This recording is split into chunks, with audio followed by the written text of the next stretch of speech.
Um computador, uma ideia na cabeça e a coragem de enfrentar um mercado que nem existia ainda. Foi apenas isso que esse cara precisou para virar uma das maiores histórias de sucesso do empreendedorismo brasileiro. A criação do Buscapé. Uma empresa que nasceu na faculdade, desafiou o varejo tradicional e foi vendida por 374 milhões de dólares. Tudo isso com apenas 30 anos de idade. No episódio de hoje você vai conhecer a história de Romero Rodrigues. Ele conta como foi enfrentar um mercado que ainda nem existia, como lidou com a resistência do varejo tradicional, os bastidores da venda milionária e, depois disso, como virou um dos principais investidores em startups do Brasil. Você vai entender o que faz uma startup dar certo, como escolher os melhores empreendedores para investir e por que, às vezes, vale mais a pena abrir mão de uma boa ideia do que insistir no caminho errado. Se você sonha em empreender ou quer saber o que separa quem fatura milhões de quem quebra no meio do caminho, fica com a gente, esse episódio está imperdível. Mas espera um pouquinho aí. Sua gestora cresceu, os ativos sob gestão aumentaram e você decidiu profissionalizar a sua operação. Contrata um COO e investe mais de R$1 milhão entre salário, taxas de recrutamento, sistemas e depois de um ano, nada mudou de verdade. Sem processos escaláveis, sem clareza, sem resultado, você acha que o COO falhou, mas ele não falhou sozinho. O que falhou foi o desenho da sua operação. A maioria dos gestores ainda trata as áreas como risco, compliance, RI ou operações como algo que alguém vai resolver. Mas você não age no seu fundo na base do achismo ou da esperança, certo? Então por que a sua empresa segue no improviso, na base dos remendos? Na Outliers Advisory, nós ajudamos a redesenhar a sua estrutura, atrair talentos certos e garantir que a sua gestora seja tão boa empresarialmente quanto você é na gestão dos fundos. Fale com a gente. Seu COO agradece, seu RI agradece e o seu investidor também. Nossos contatos estão na descrição desse vídeo.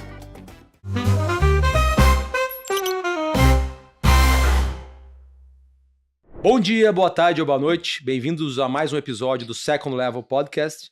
E hoje eu tenho aqui a presença do nosso amigo ilustre, Romero Rodrigues. Romero, obrigado por... Imagina, obrigado a você, Samuel. Obrigado Prazer. por topar aqui o convite. Prazer estar aqui. Segunda vez que a gente grava. Eu tive o privilégio de te entrevistar na época que eu estava na XP ainda. Foi uma entrevista legal que o Guilherme Benchimol também participou. A gente falou sobre empreendedorismo. E a ideia é hoje falar um pouco mais sobre empreendedorismo de novo, a arte de investir em startups. O Romero tem uma história muito bacana. Foi um dos primeiros empreendedores brasileiros que conseguiu trilhar o caminho de sucesso de empresa de garagem para empresa bilionária. E, bom, Romero, muita gente conhece a sua história, mas nem todo mundo conhece a sua história. Para alguns vai ser repetido, mas fiquem aí.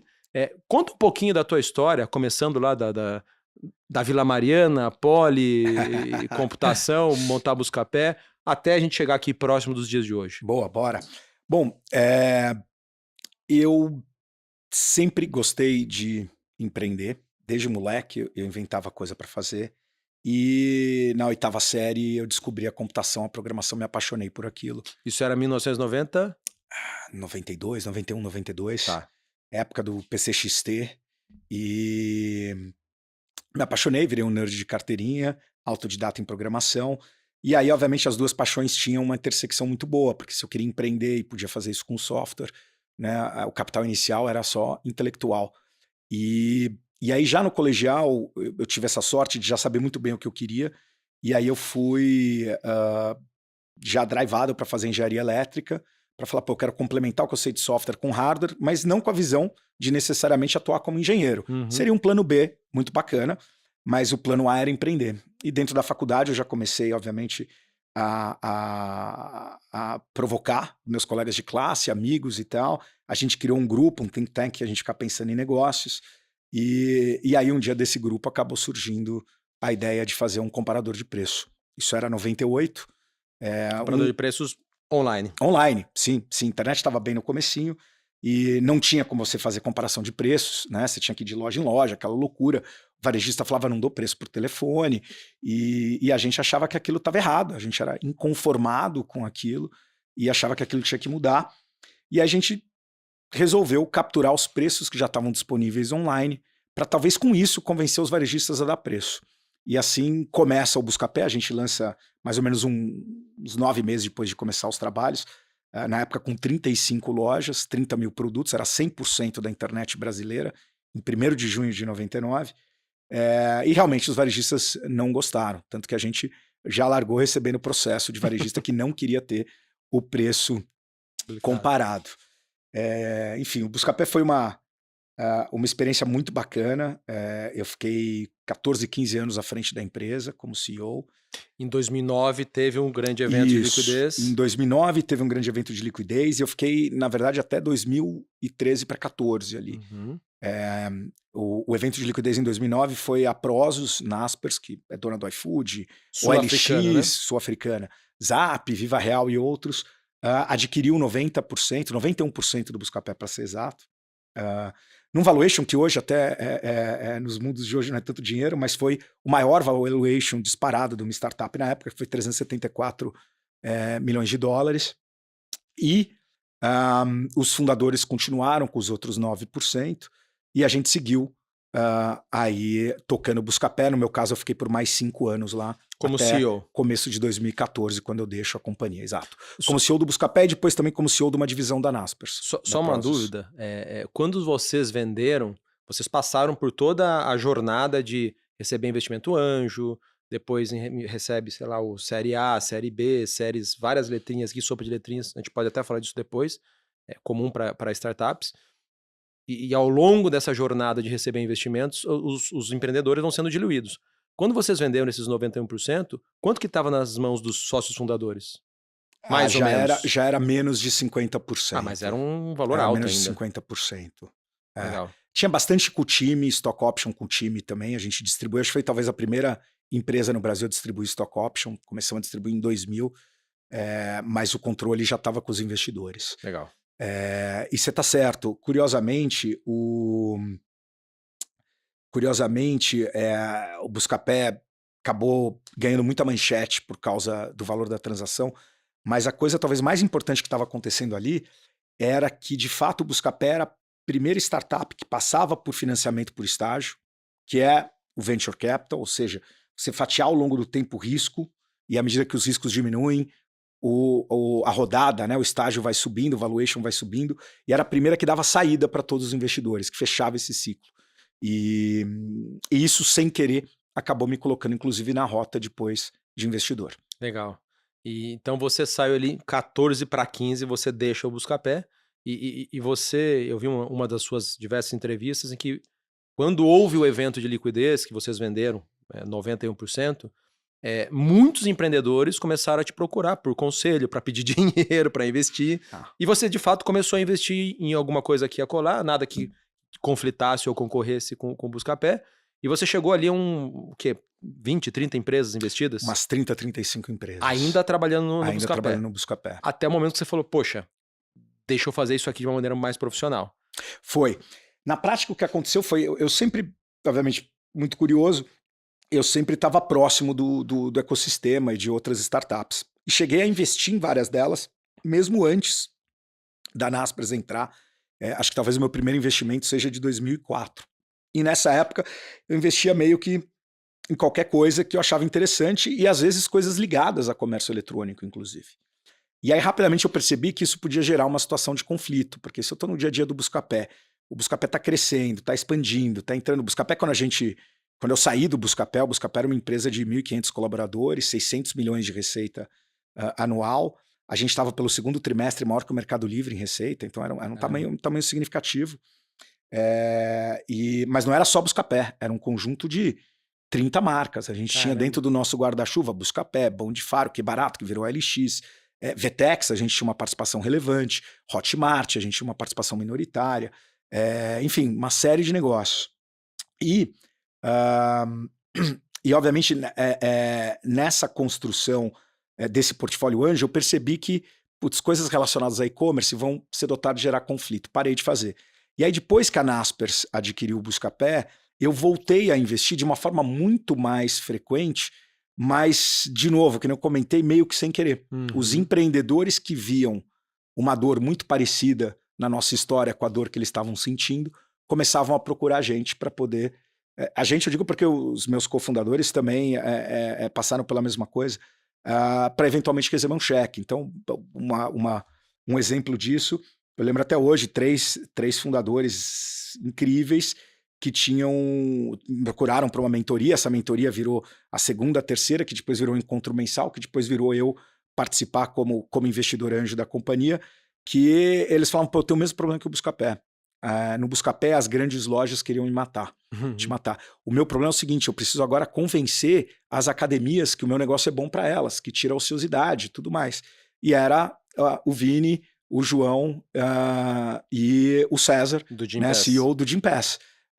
Então, você vê, por reconhecer uma dor que existia, o founder, muito bem preparado, foi procurar uma mentoria, e essa mentoria acabou virando um investimento. Então, isso acabou se repetindo algumas vezes ali, e num determinado momento da trajetória, de 2013 para 2014, a Naspers, agora a Prosus, teve uma mudança de gestão e de estratégia, e aí eu não concordava muito com a estratégia, porque eu achava que poderia colocar o Buscapé numa posição muito fragilizada, que era, na verdade, vender a maior parte dos ativos do Buscapé, separar pagamento da parte de mídia, de comparação de preços. E aí, nesse momento de discordância, eu falei, olha, eu vou seguir outro caminho. Infelizmente, eu por mim estaria no Buscapé até hoje, mas não acredito mais nessa estratégia.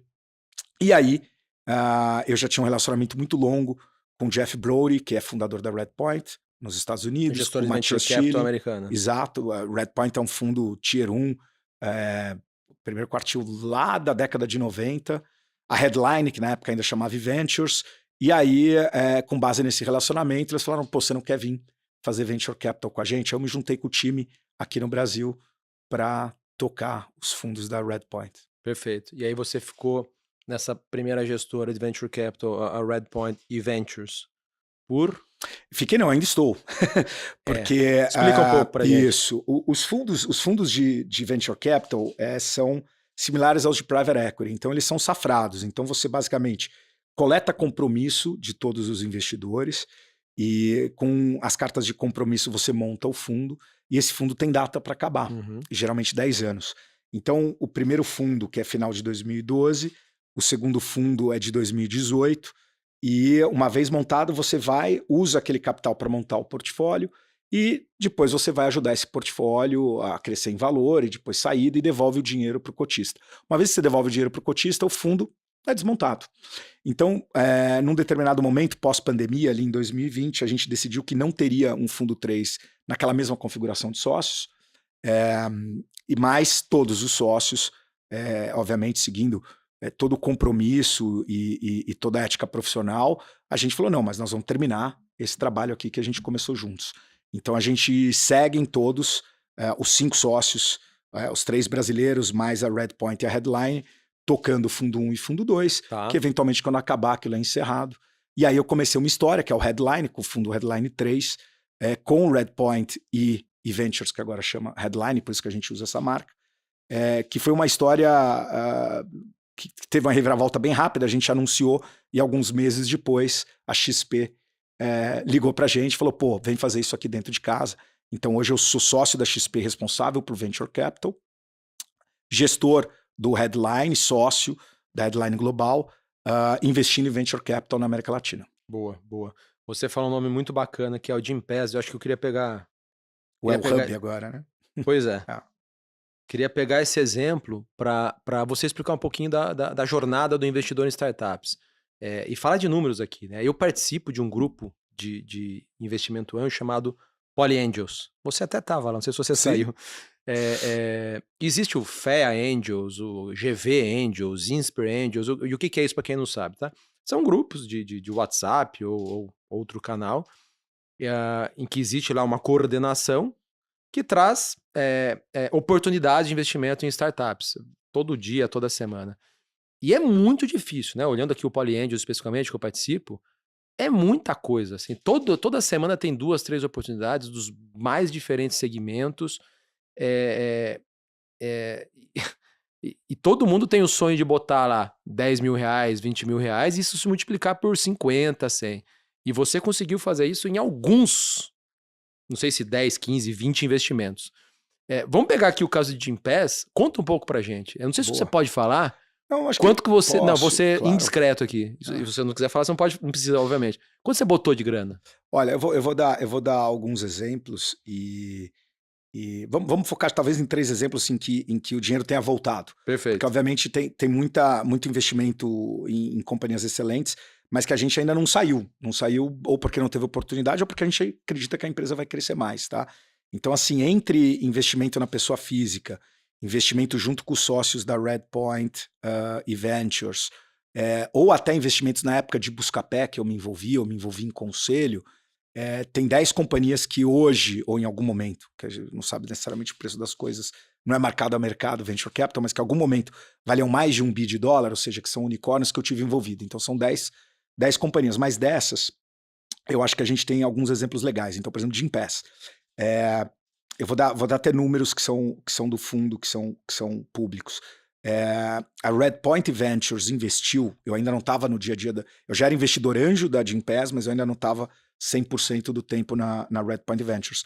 Mas ela investiu na rodada Seed um cheque de $200 mil, que na última rodada que aconteceu, se eu não me engano, em 2021, ou 22, 21, a gestora, o fundo decidiu vender aquelas ações. A gente ainda tem participação na Gympass, mas aquelas que a gente comprou por $200 mil, a gente vendeu por $20 milhões. Então, é um retorno de 100 vezes naquele cheque. Né? Isso mostra como... Um período de quantos anos? Isso foi de 2013 a 2021. Então, 8 anos. Aí. Tá. Então, isso mostra, inclusive, algo que é muito relevante em Venture Capital, que é a lei da potência, o Power Law, que diz que boa parte dos resultados de um fundo está concentrado em poucos ativos, mas que dão um resultado muito grande. Então, quando a gente faz um exercício e fala assim, pô, imagine que aquela participação na Gympass a gente tivesse pago, em vez de $200 mil, tivesse pago $400 mil, o retorno ia ser a metade. Não ia ser 100, ia ser 50. Mas a gente não come retorno. A gente come cash on cash, ou seja, o que volta de dinheiro. O que volta de dinheiro é basicamente a mesma coisa. Porque no primeiro caso, qual foi o lucro? 19,8. E nesse segundo caso hipotético, 19,6. Então é basicamente o mesmo lucro. Então é muito mais importante você acertar o ativo certo do que você necessariamente comprar ele só pelo melhor preço. O preço tem que estar ajustado, mas não é sobre comprar barato. Legal, é sobre comprar qualidade. Percentualmente, uma coisa faz muita diferença para outra, mas financeiramente... Mas o efeito prático, né? De fato. Um outro exemplo, eu acho que é Pismo, talvez o exemplo mais emblemático. O que a Pismo faz? De maneira resumida? Pismo é uma companhia que faz processamento de pagamento. Começou com cartão de crédito, depois, enfim, toda a parte de soluções para bancos. Meio então, que imagina, o back-office dos é o pagamentos. back-office. Então imagina que teu cartão tem lá uma bandeira, então seu cartão XP, Visa, passa numa maquininha da Stone, mas alguém tem que conversar com a Stone, com a XP, com a Visa e falar, não, essa transação do Samuel aqui aprova ou não aprova. Quem faz isso é a processadora. Então a Pismo é uma solução de processamento criada. A gente investiu na Pismo em 2016, né? Ela foi criada por 2014. Começou pela Ju, pela Dani, né, Binatti, que chamou a Ju, o Marcelo, chamou o Ricardo, e esses 4 fundadores já tinham experiência no espaço e resolveram criar a mesma empresa que eles tinham trabalhado uma década antes, só que agora usando uma tecnologia nova, tecnologia de microserviços, Kubernetes e tal, e foi um sucesso. A companhia foi adquirida pela Visa por $1 bilhão de dólares, 100% cash, e foi um retorno fantástico para o fundo. Também, se a gente pega aquele primeiro cheque que a gente fez na Pismo e pega aquelas ações do primeiro cheque, a gente está falando de mais de 100 vezes de retorno. Como todo, foi um retorno aí de 20, 30 vezes em dólar para o fundo. Então, de novo, mostra como é importante você investir num time que seja muito bom, que entenda do espaço que eles estão atacando e esteja num mercado grande. Perfeito. E, pô, legal, investir, né? Achar um time bom. É muito amplo e difícil pra caramba. De novo, eu tive 3 experiências só com empresas anjo. Tô investido em 2 ainda. Uma delas a dona desistiu e devolveu o dinheiro. É um negócio meio inusitado, né? Bacana. Uma pessoa formada em Harvard e tal. Aquele, currículo brilhante, mas ela desistiu. Quis ser empregada de novo. Mas é muito difícil, assim, o acompanhamento. Pô, eu tô aqui inserido no mercado financeiro, conheço alguma coisa, acho que eu não sou tão idiota assim, e tem uma dificuldade gigante de acompanhar. de achar as pessoas.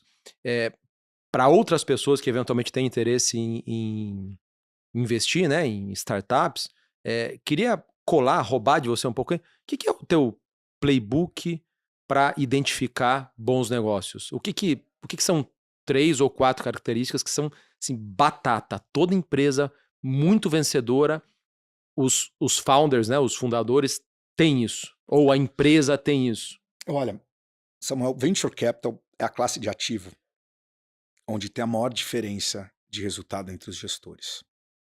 Nenhuma classe de ativo você tem uma dispersão tão grande de resultados, então o melhor e o pior está tão distante na curva, porque um perde 100%, o outro faz 30 vezes o teu dinheiro. E o mais curioso é que o primeiro decil, ou seja, os 10% melhores investidores, são os mesmos nomes há décadas, quando a gente olha o mercado americano. No mercado brasileiro, a gente está ainda estabelecendo esses nomes, mas no mercado americano são sempre os mesmos suspeitos. Porque é uma classe de ativo com muita assimetria de informação, mas muita assimetria de informação. E não é só sobre pensar como vai estar o mundo daqui a 10 anos, não é só sobre tentar estimar se esse mercado que é pequeno hoje vai ser grande lá na frente. Por exemplo, o Série A do Buscapé, a maior dificuldade que eu tive em 2000, quando eu levantei, acabei levantando com a Merrill Lynch e com o Unibanco, é que todo mundo falava assim, não, mas o mercado de comparação de preços é minúsculo. Eu falava, sim, porque a gente está inventando isso. Mas ele vai ser gigantesco em 10 anos. Ah, não. É um mercado pequeno. Eu falava, não, nosso mercado é o comércio, é o varejo, as pessoas comparam preço. Não. Quando comparação de preços for grande, você volta. Eu falei, quando comparação de preço for grande, não vai mais dar para entrar. E como diferenciar entre fé dos fundadores e racionalidade? Muito estudo. A gente estuda muito. Então você tem que entender o mercado, você tem que entender a tecnologia no futuro, você tem que entender se aquela solução faz sentido do ponto de vista tecnológico, e você ainda tem que ler as pessoas para saber se e esse é o mais importante, ler as pessoas e saber se aquele time é o time que vai fazer aquele negócio acontecer. Então assim, o Buscapé, quando levantou dinheiro, ainda tinha a visão de trazer loja de rua para o resultado do Buscapé. A gente usou as lojas online como uma isca para poder trazer as lojas de rua. E a gente pivotou, e a gente falou, não, é loja online, só loja online. Gympass, quando a gente investiu, quando eu entrei no Gympass como investidor anjo, era passe diário, vendido no B2C. Não existia o B2B de oferecer para o RH, muito menos um plano mensal. Você falava, eu quero ir agora na companhia atlética. Você ia lá e comprava um passe para hoje para a companhia atlética. Ou seja, ele mudou radicalmente, ele foi para o B2B e para mensalidade. Acredita, se chamava Bank Fácil e fazia uma comparação de custo de juros. Era mais um busca-pé do juros do que um lugar onde você toma o crédito de fato. Eu, no board da Movile, lá onde está lá com o Fabrício, quando a Movile faz a aquisição do iFood, o iFood não tinha app, o iFood era online, mas a maior parte dos pedidos, uma boa parte ainda, vinha da revistinha, do Disque Cookie, com o operador, com o telefone. Então, assim, a única certeza é que aquele modelo de negócio vai mudar. Então, a gente, sim, bate no modelo de negócio, bate nos números, fala de tamanho de mercado, mas são formas da gente acessar um pouco a cabeça daqueles empreendedores, para entender o quão ambiciosos eles são, o quanto eles escutam, como eles reagem à provocação, a capacidade deles de liderar e assim por diante. Tá? Então, depois dessa longa volta, respondendo a tua pergunta, o principal é fazer isso full time. Então a gente olha 3.500 empresas por ano. 3.500? 3.500 é a nossa cobertura. Se você experimenta 3.500 vinhos por ano, a gente divide essa paixão de vinho, e eu experimento 3, a chance de você saber avaliar melhor um vinho novo é muito maior do que a minha, né? Então primeiro é numbers game, então tem que estar no mercado, é full time, não é passatempo, não é hobby, não é aposentadoria, é das 8 da manhã às 10 da noite, todo dia. E aí quando a gente olha para o ativo em si, o ativo é o time. Então são 3 critérios. O primeiro capítulo é pessoas, o segundo capítulo é tamanho do mercado. Então pode ser incrível, mas se o mercado for pequeno, eu não vou conseguir dar o retorno que o meu cotista pede para correr o risco que ele corre quando ele investe em venture capital. E o terceiro, a gente brinca que é a dor. A dor que esse time talentoso resolve nesse mercado grande. O que é a dor? É a solução, é como ele resolve. A dor dos 3 é o mais fácil, porque a dor você consegue mensurar. Como é que você mensura a dor? você vai olhar os números. As pessoas compram, voltam e compram de novo? Compram. Elas não abandonam, são serviço de assinatura? Não, ninguém cancela. Elas pagam mais no mês seguinte? Sim, elas expandem receita. Pô, e o NPS? Pô, o NPS é altíssimo, 85, 90. Bom, então o hemograma aqui tá legal. A dor tá sendo bem resolvida. Tá? Esse é o mais fácil. O mais difícil é sempre a mesma coisa. Pessoas. Legal. Essas coisas eram comuns nas empresas que deram mais certo. Sempre. Pessoas, mercado. E founders com comportamentos sempre muito parecidos nesses critérios. Com relação à liderança, receber bem feedback. Anota mais até do que fala, pergunta muito mais do que fica se gabando. Sim, todos extremamente ambiciosos, mas com ego. É importante ter um ego e uma vaidade, porque óbvio, você está liderando, você tem que atrair pessoas, as pessoas têm que querer trabalhar com você, mas ao mesmo tempo praticando um controle de ego e humildade, reconhecer os pontos fracos e cegos e trazer gente muito boa para cobrir esses pontos, saber o momento de trocar as pessoas, ou que não estão funcionando, ou as pessoas, e com muito carinho e respeito, trocar as pessoas que não vão mais ser as pessoas certas para a próxima etapa, para a nova fase. Tem um um empreendedor investido da Redpoint, lá americana, né, do meu sócio Jeff Brody, que é o Reed Hastings, da famosa Netflix. Ele, por 3 vezes na história, a Redpoint fez o Series A, Series B da Netflix lá atrás. E por 3 vezes na história do Netflix, ele trocou todo o time de gestão praticamente. Caramba. Porque se você lembrar, o começo da Netflix era um business de play logístico. Era o único e-commerce que você tinha 100% de devolução. Porque você assinava e você recebia o DVD e mandava mais rápido de volta para poder receber outro, e mandava mais rápido de volta para receber outro, e você queria assistir 15 filmes no mês, então você recebia, assistia e mandava. Então era uma operação logística gigantesca. E as habilidades que você precisava ter além de logística era de conseguir convencer as pessoas a assistirem E o Vento Levou, ao invés de assistir Velozes e Furiosos 43, sei lá qual número tá. Porque o Velozes e Furiosos 43 custa $40 a mídia, e o Vento Levou custa $2. Então você precisa jogar pro long tail, então você tinha aquele mecanismo de sugestão e recomendação, que a Netflix ficou até famosa por fazer, talvez um dos primeiros hackathons, onde você ganhava $1 milhão se melhorasse o algoritmo de recomendação, Legal. que representava muito dinheiro. Na hora que ele mata a Blockbuster, ele fala, não, agora o jogo é streaming. E aí quando ele vai pro streaming, ele troca todo o time. E aí o problema é outro, você não quer mais que o cara vai para o Evento Levou. Você quer que todo mundo assista House of Cards no mesmo instante, porque aí você pré-cacheia em todos os servidores e você consegue serviço rápido com baixo custo. E depois que ele ganhou esse jogo, ele falou, não, agora eu vou produzir conteúdo. E aí ele teve que trazer um time que entende de produção de conteúdo. Então ter essa coragem é importantíssimo também. Sensacional. Agora eu queria ir para o outro lado da moeda. Você falou que analisa 3.500 empresas por ano, isso dá mais de 10 empresas por dia útil. A gente cobre, né? Mas é o que a gente tem no nosso pipe acumulado, vai ter no histórico. Tá. E de quantos anos investindo em startups? 10, 12? Profissionalmente, 11 anos. Incluindo como executivo do Buscapé ainda. Não, aí a primeira foi em 2004, que seja de 2009 que eu comecei a fazer mais, pô, a gente tem aí uns 15 anos, 16 anos. Tá. Entre aspas aqui, para quem tá só ouvindo, só 10 deram muito, muito, muito retorno, né?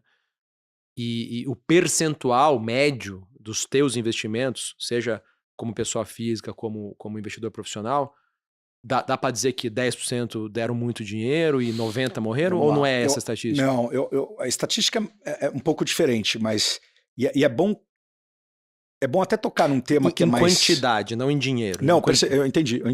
Mas é importante tocar num tema que eu acho relevante, porque se criou esse mito de você tem que virar um unicórnio, tem que valer mais de $1 bilhão.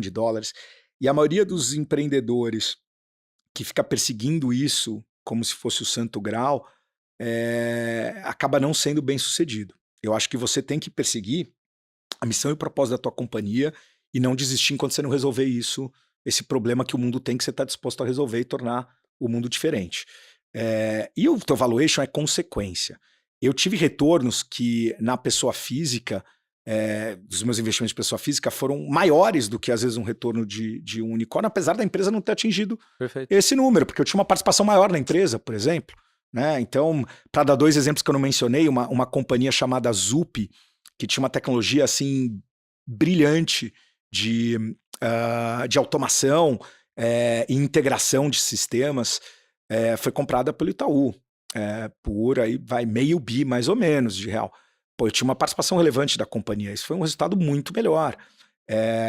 Eu sei que você teve aqui com um grande amigo em comum, que é o Ale Cruz, da Jive. Sim. Pô, eu tive a sorte, sou amigo do Ale há 25 anos, e na criação da Jive tava ele, o Gui Ferreira, eu tava junto, a gente tinha para distrair do estresse um bar juntos, um boteco na Vila Madalena. Legal. E eu acompanhei aquela criação e acabei investindo e ficando com um percentual da Jive. Foi um retorno fenomenal, de mais de 200 vezes o meu investimento.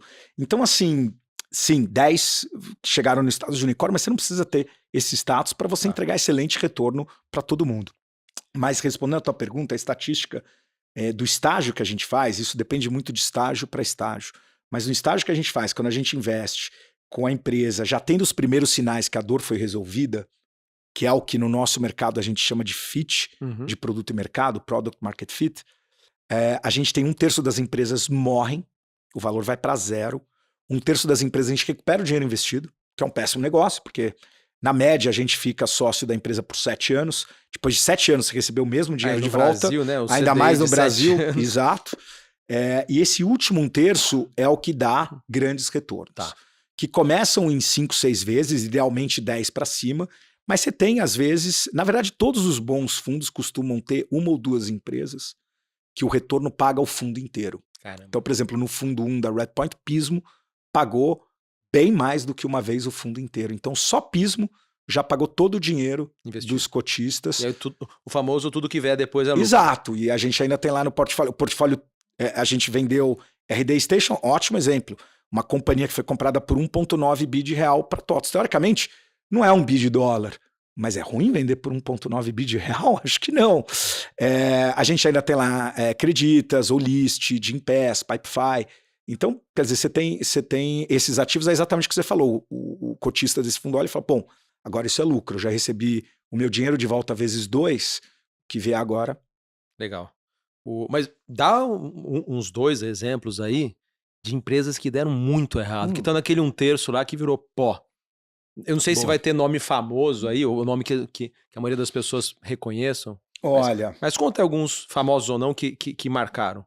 E depois eu vou querer perguntar os aprendizados disso daí. Boa. No nosso negócio, geralmente, o que dá errado cedo. Então não chega a ficar tão famoso. E é por isso até que os fundos de venture capital, assim como o de private equity, tem o que a gente chama de curva J, porque a notícia ruim vem primeiro e depois as notícias boas começam a entrar e o fundo explode em retorno. Tem uma outra exceção, né? Um WeWork da vida, não sei. Tem. Tá vivo ainda, né? Tem. Mas em geral vem cedo. Perfeito. Eu vou dar um exemplo de algo que eu fiz ainda como investidor anjo. Eu investi numa startup, eu conheci a founder, achei a founder incrível. A startup, tipo, ela literalmente dobrava todo dia de tamanho, era bizarro. Todo dia? Era quase diário. Ô, louco. E ela chamava Lulu. Lulu? Não sei se eu te contei essa história, Não já é outro caso, então vai ser divertido.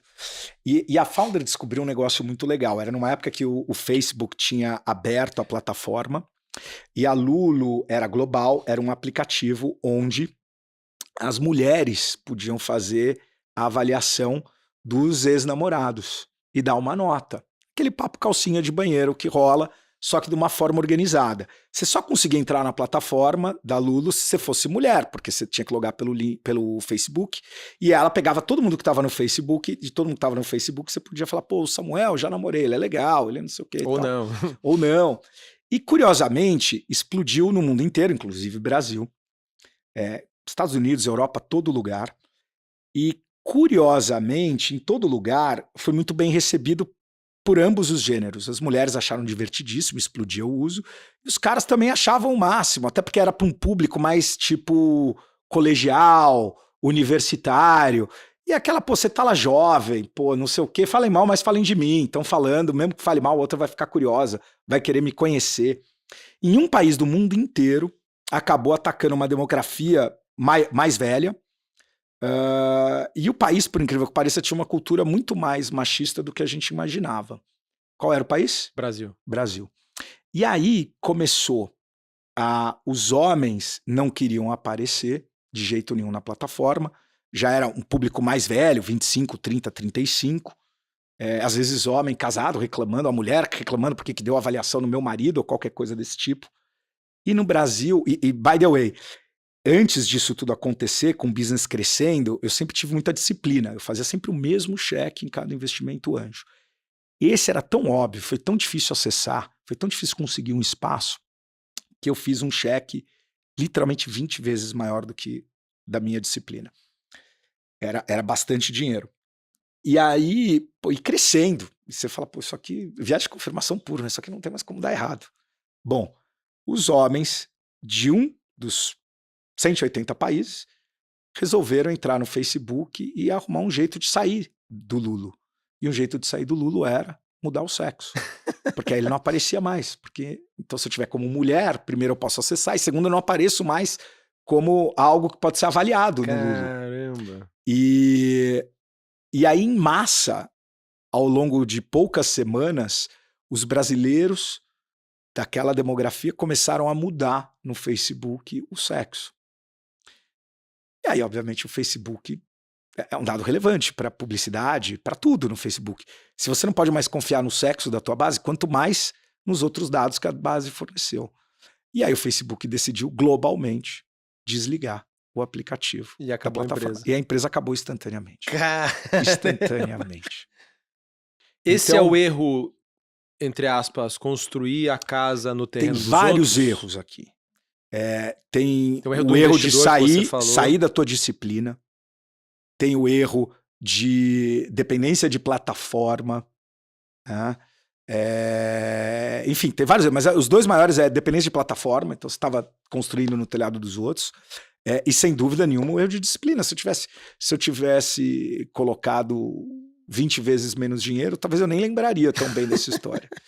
Então, agora, nos investimentos profissionais, tem muitas coisas que acontecem e alguns erros que acabam se repetindo. Fala do lado do empreendedor, das pessoas, e fala um pouco do lado do tipo de negócio. Boa. Eu acho que assim, do lado de pessoas, às vezes você acredita que o founder é coachable, ele escuta, ele absorve. Depois que você faz o cheque, você percebe que não, que ele é muito mais teimoso do que parecia. Isso é muito difícil, porque é muito comum o founder entrar em negação e continuar. Em vez dele colocar a energia dele para o negócio crescer, ele às vezes está colocando a energia dele para continuar convencendo você de alguma coisa que você sabe que não está acontecendo, porque você está vendo, então ele está ali em negação, achando que alguma coisa, que você que não está percebendo alguma coisa que está acontecendo. Isso é bem comum. Um erro comum é se apaixonar pelo modelo de negócio e ficar um pouco cego em relação ao talento do time. Então já aconteceu, um modelo de negócio que eu não vi ninguém repetir, eu investiria de novo naquele modelo de negócio, era ligado à saúde, era incrível. Mas, cara, os fundadores fantásticos, mas eles não eram o time certo para montar aquela empresa naquele momento. E aí foi, mas eu acho que talvez com um pouco de mentoria, com um pouco de coach, vai dar certo. Não dá, sabe? É time A, produto B voa, time B, produto A, não adianta nem pensar. Então esse é outro erro comum. Algo muito comum nas empresas e modelos de negócio é quando o founder, sem perceber, cria 2 startups dentro de uma.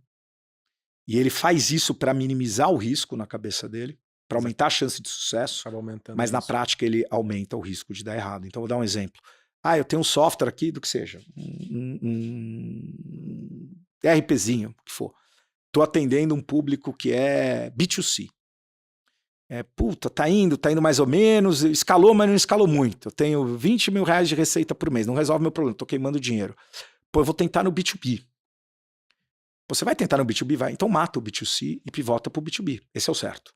Mas o que 90% dos founders vai fazer, não, deixa eu testar o B2B, testa. Aí tem 10, 20 mil vindo do B2B. Ele não pode desligar os primeiros 10, 20 mil, ele não consegue focar no segundo 10, 20 mil. Na cabeça dele é tudo a mesma coisa porque é o mesmo produto. Não é. Porque aí começa a vir as demandas. O cliente B2C pede uma coisa, o B2B pede outra coisa.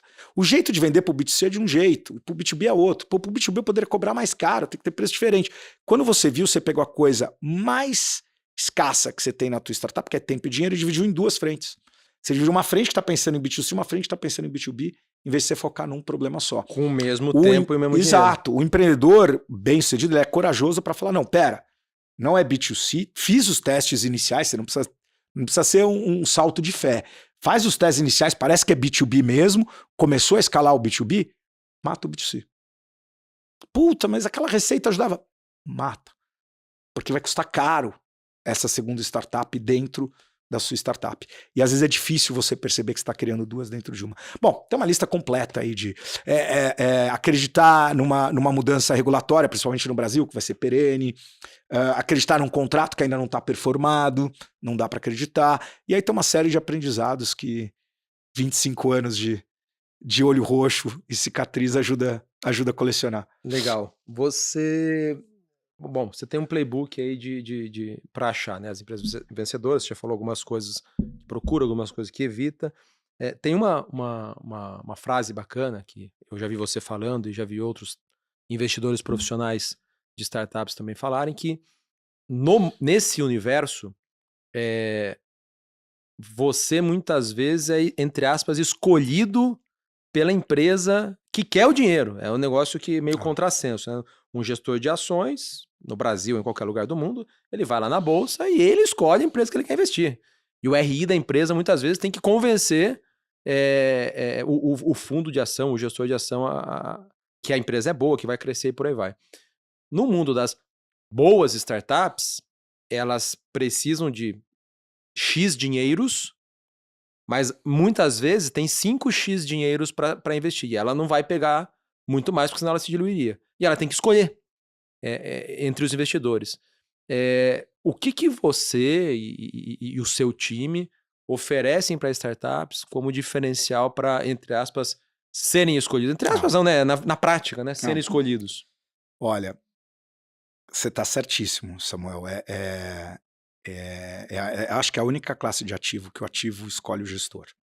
E mais, hein, se você pega e você já sabe o que deu certo, então vamos supor, você não é um investidor profissional com uma excelente reputação em investimento em startups. Você é um bom investidor, mas você não é reconhecido no mundo das startups. E eu te dou uma máquina do tempo.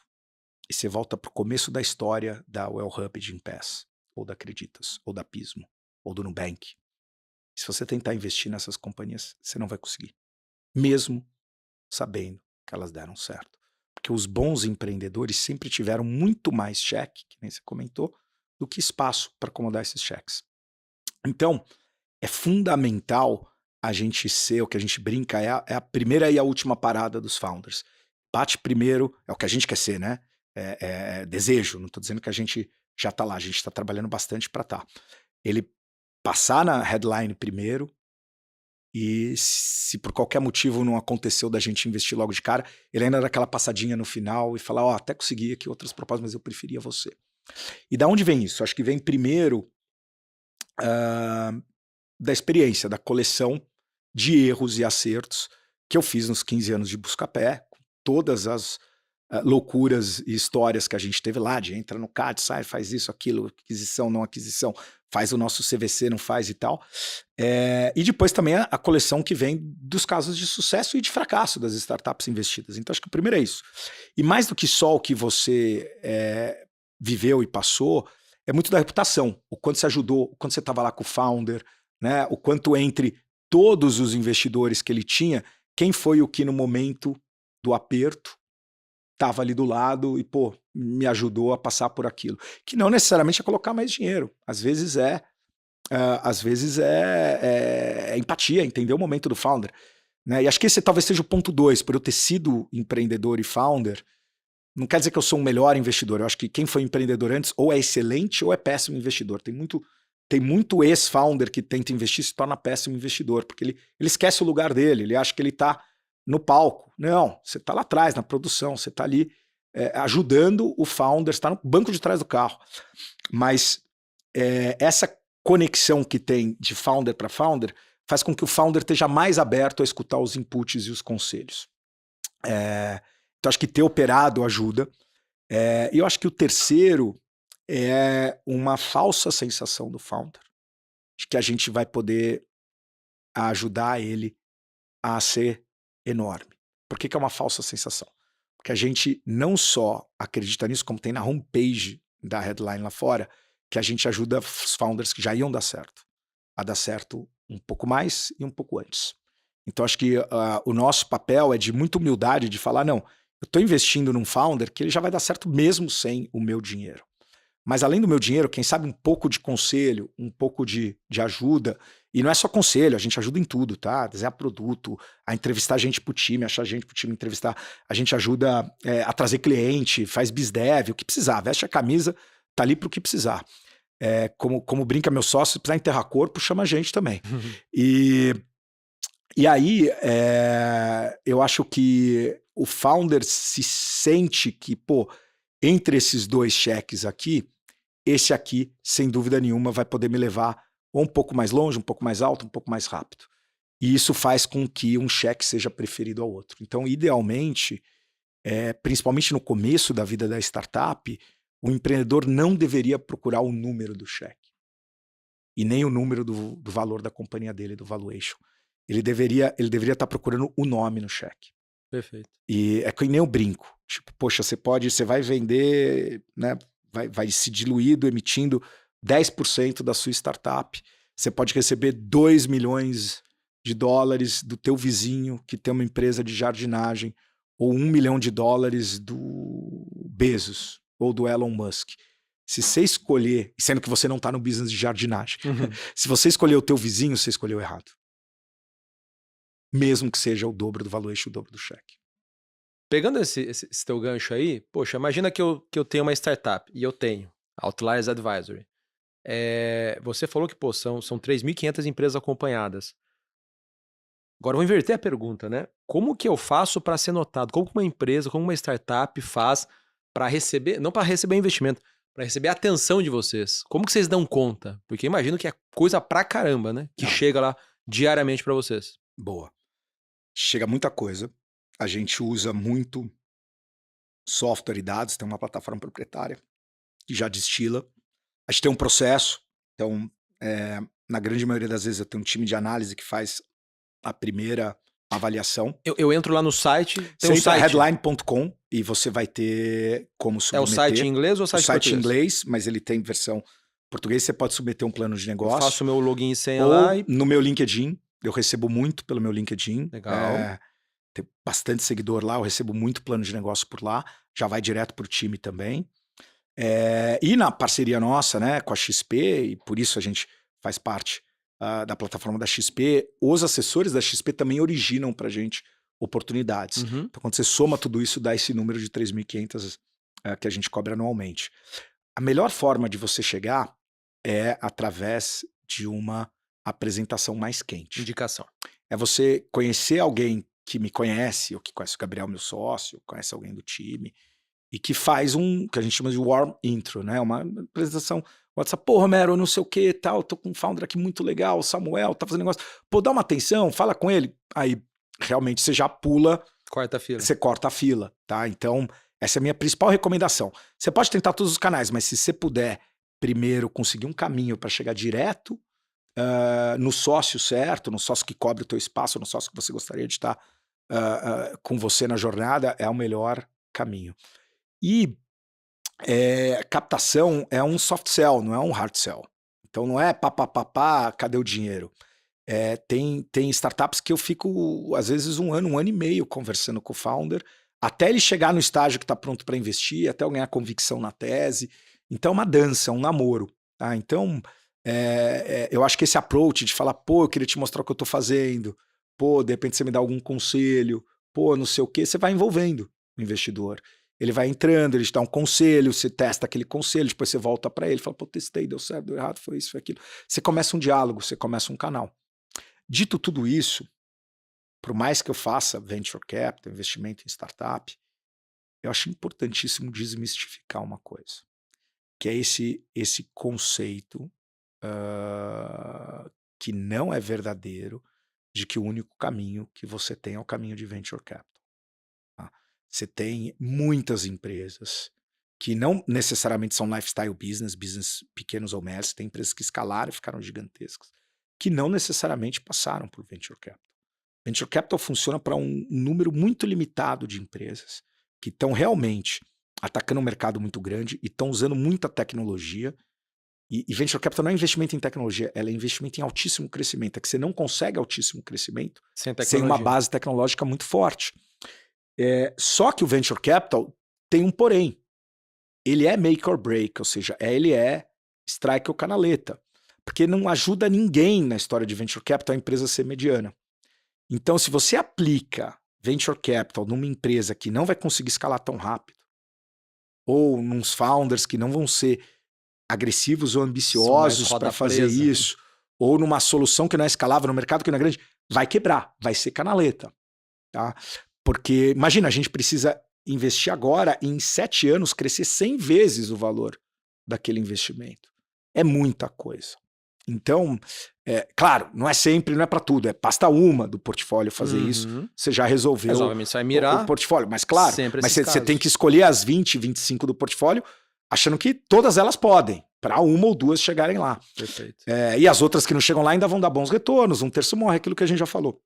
Então, isso é uma falácia. Tá? Não existe só o caminho de Venture Capital, você não precisa captar dinheiro com fundo de Venture Capital, ou acelerador, ou anjo, ou pode captar 5 anjos, mas não Venture Capital. E mesmo no caminho de Venture Capital, você não precisa cumprir aquela sopa de letrinhas. Tá? O Buscapé fez só até Série A. O Google só fez até Série A. O Mercado Livre só fez até Série A. E todas estão muito bem, obrigado. Né? O Buscapé já foi vendido, mas Mercado Livre e Google estão muito bem, obrigado. Então, eu não gosto muito, e desculpa o francês, mas de cagação de regra.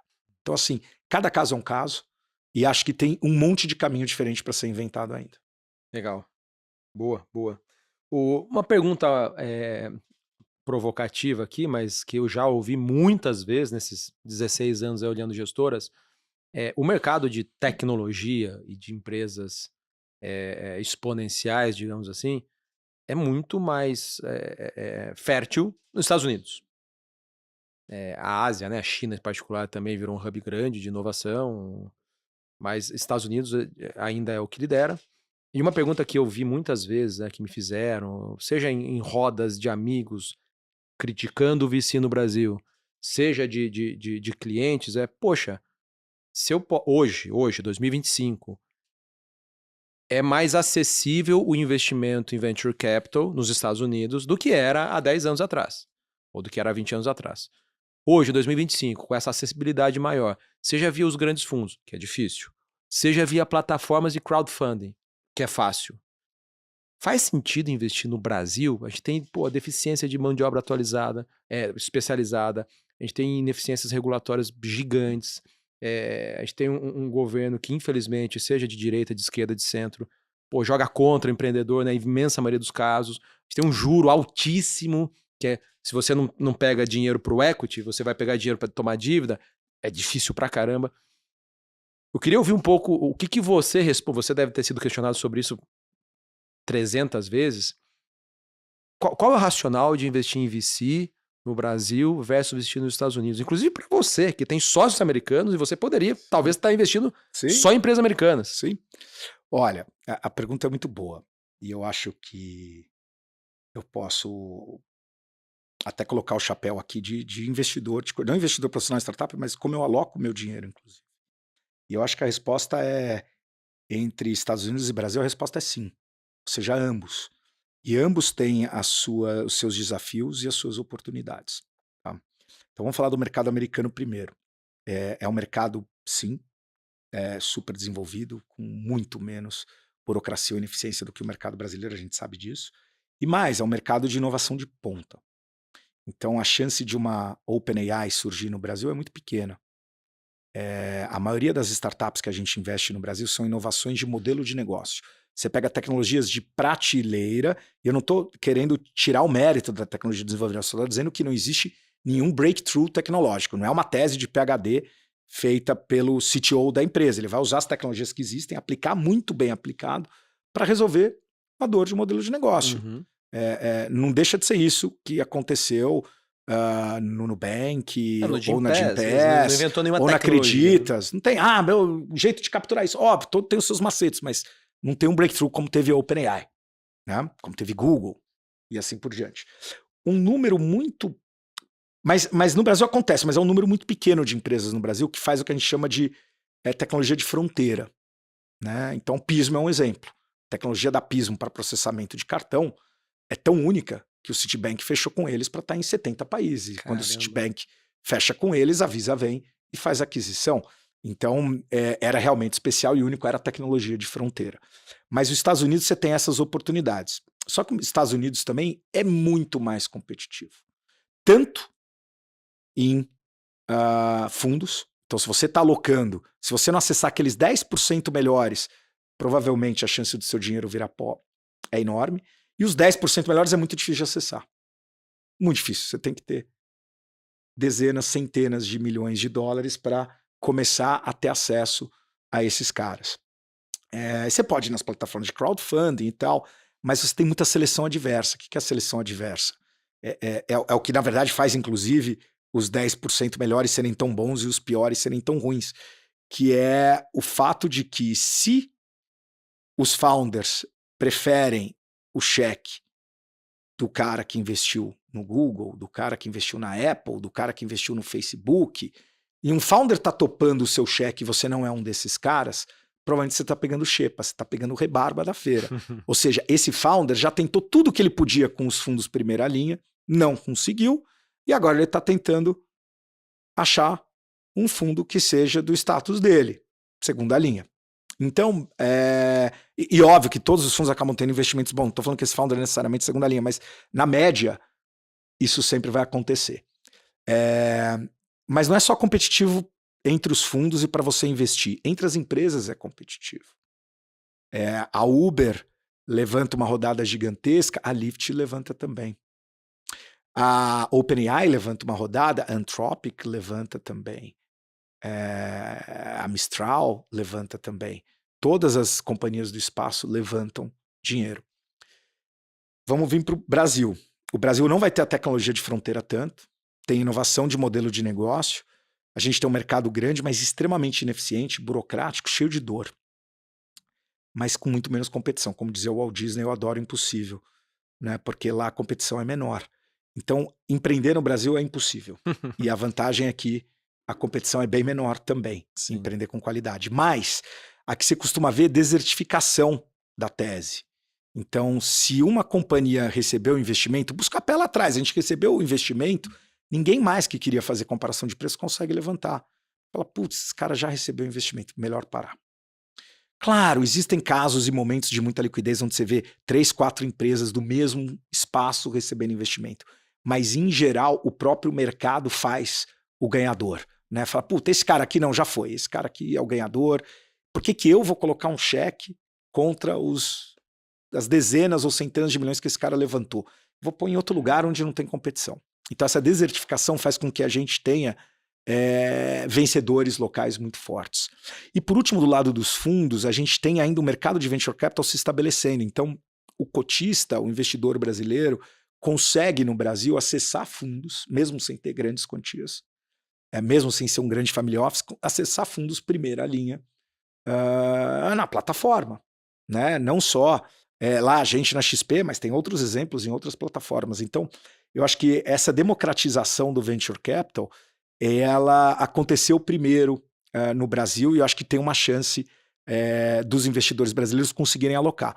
Pô, o que seria a sua recomendação? Bom, primeiro minha recomendação é que você tem que colocar um capital muito pequeno nisso. O dinheiro que você está pondo talvez em Bitcoin ou no cassino, está um degrau acima do ponto de vista de risco, um pouco menos arriscado, mas é um percentual muito pequeno do teu patrimônio. É longuíssimo 10, prazo e a boa parte do resultado do fundo vem no final, vem nos últimos 3 anos, 2 anos. Então, assim, você fica 6 anos e perde a paciência e vende, você vem. O cara que comprou vai ser o cara mais sortudo do mundo, porque ele vai pegar a rampa, né? E acho que segundo, diversificar. E diversificar significa diversificar a região. Então, acho que sim. Se você consegue acessar fundos bons nos Estados Unidos, você deveria alocar nos Estados Unidos, desde que sejam bons, senão não vai adiantar nada ser o mercado americano.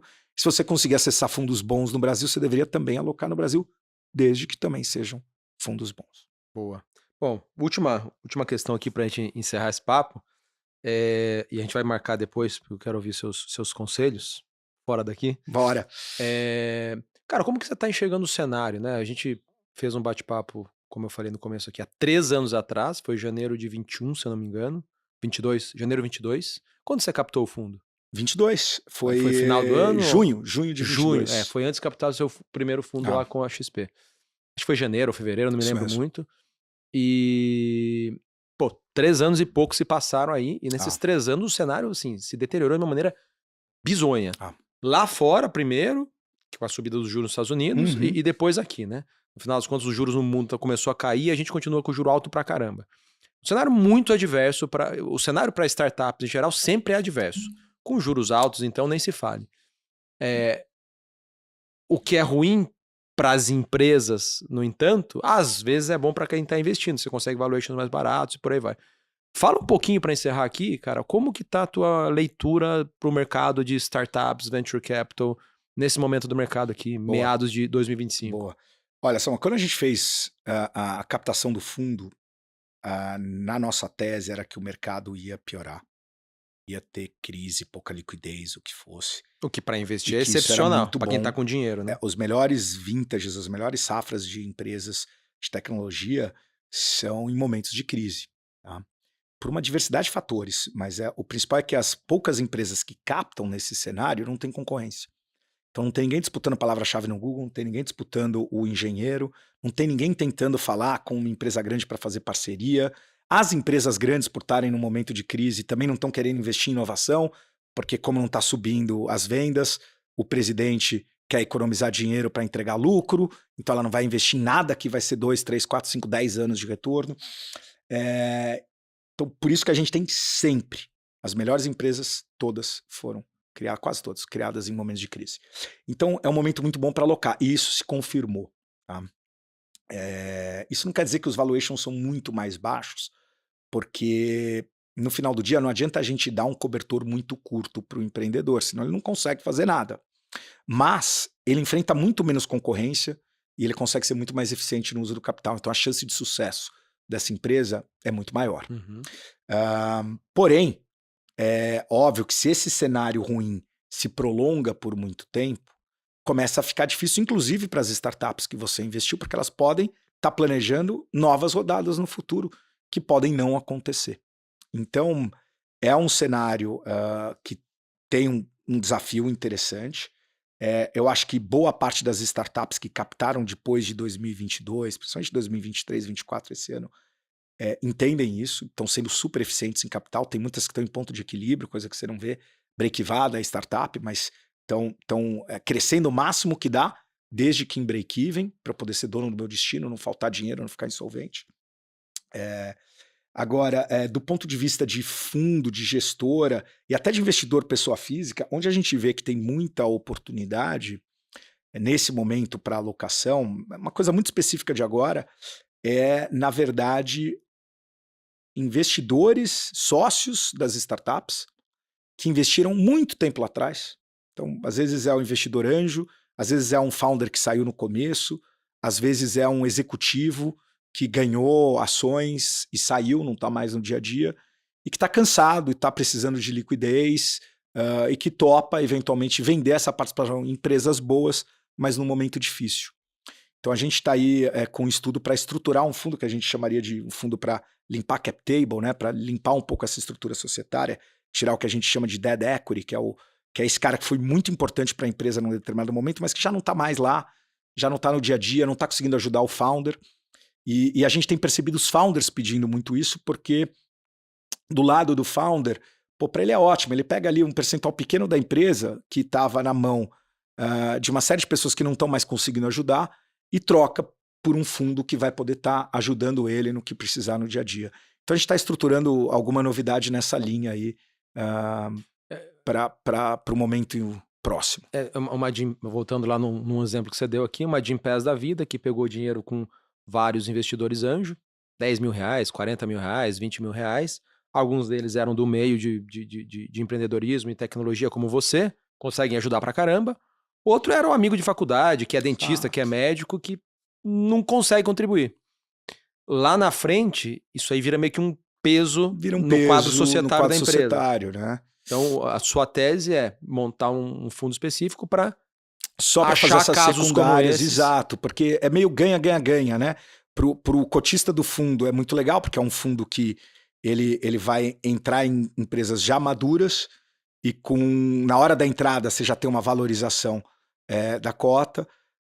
Pro founder é muito bom, porque ele dá esse refresh, essa refrescada no quadro societário, trazendo sangue novo, né?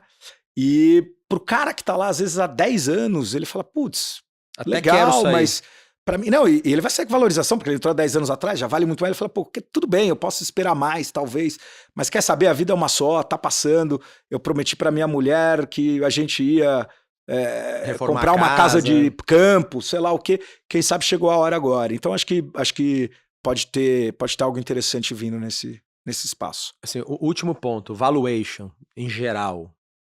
Tá barato? Tá caro? Assim, eu sei que deve ser difícil falar isso no mundo de Venture Capital. 2021, 20 para 21, acho que claramente as coisas estavam muito esticadas no mundo, né? Tudo muito exagerado. Aí veio o aumento dos juros no mundo e, enfim, teve muita correção. Como que tá hoje? Assim, em termos de valuation de maneira mais ampla. Não sei se dá para responder isso. Não, dá sim. Eu acho que assim, nos Estados Unidos, olhar primeiro lá, eu acho que se divide em dois. City of Two Tales. Você tem as startups AI e as demais startups. Todo mundo coloca AI no deck, mas tem as que não são puramente AI. Para as startups AI, você tem ainda você vê ainda valuations dessas startups exagerados. Não diria exagerados, mas altos. No máximo. Botou inteligência artificial no Se você separa as startups nesses dois grupos e olha, você vai ver as que são AI, core AI, elas têm bastante dinheiro fluindo para elas e valuations altos, as outras ainda sofrendo muito. E essas outras que sofrem muito, sofrem também porque mesmo as Mag 7 no S&P, na Bolsa Americana, bombando, se você pega a small e mid cap de tecnologia, ainda está com os múltiplos amassados. Então, um outro caso não, mas em geral está amassado. Então, se a empresa quer ter o benchmark listada, está com múltiplo amassado, isso vai refletir em você e vai ou amassar teu valuation ou diminuir tua liquidez. E isso tem acontecido lá. Quando a gente vem para o Brasil... Qual que é a correlação com o Brasil? É alta? É alta, mas é mais com o segundo grupo. Né? Por quê? Porque tem poucas startups desenvolvendo... não que não tenha, mas são poucas as startups que estão desenvolvendo alguma coisa muito profunda em AI. A gente vê soluções muito inteligentes utilizando AI, mas não quer dizer que a startup seja AI. Ela muitas vezes está trazendo serviços de vários provedores, OpenAI, Gemini, né? Seja quem for. Então, acho que no Brasil a gente ainda vê os valuations amassados. Eu acho que eles têm espaço para expandir. Isso também muda de estágio para estágio, tá? Eu chutaria que agora os valuations que estão um pouco mais machucados são as empresas um pouco maiores. Porque, curiosamente, que nem tem uma série muito divertida da HBO, tragicômica, que chama Silicon Valley, e num dos episódios alguém sugere ter um modelo de negócio e gerar receita, e aí o investidor anjo fala, de jeito nenhum, porque se a gente tiver receita... a gente vai ter múltiplo de receita, o nosso valuation vai cair, é melhor a gente não ter esses números. Mas de uma forma muito única, as empresas maiores e um pouco mais maduras, elas obviamente já começam a ser avaliadas por metodologias um pouco mais sólidas, fluxo de caixa descontado, ou até mesmo múltiplo de price earnings, de lucro. E isso às vezes prejudica quem está nesse estágio. Tá? E quem está mais cedo ainda vende um pouco aquele sonho grande, aquela fé, e consegue até proporcionalmente valuations melhores. Valuation sempre vai ser menor de um seed, de um série A do que um série C, mas o série B, série C está mais machucado nesse momento. É incrível, né? Acho que tentando traduzir aqui um pouquinho do meu jeito de interpretar, quando você não tem nada, não tem lucro, não tem receita, não tem porcaria nenhuma, você tem que inventar alguma métrica para avaliar a empresa. E às vezes era percentual do market share que vai conseguir, algo do gênero, né? Coisas esdrúxulas. Agora, a empresa que está mais madura, ela tem lucro, tem receita. Então, pô, você não precisa inventar.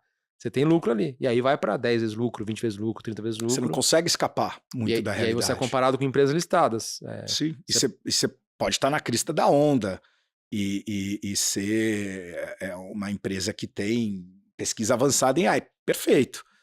Vai ser um múltiplo bem razoável de lucro, de receita, do que seja, mas ainda vai ter esse benchmark. Quando você está no começo, você não tem esse comp, né?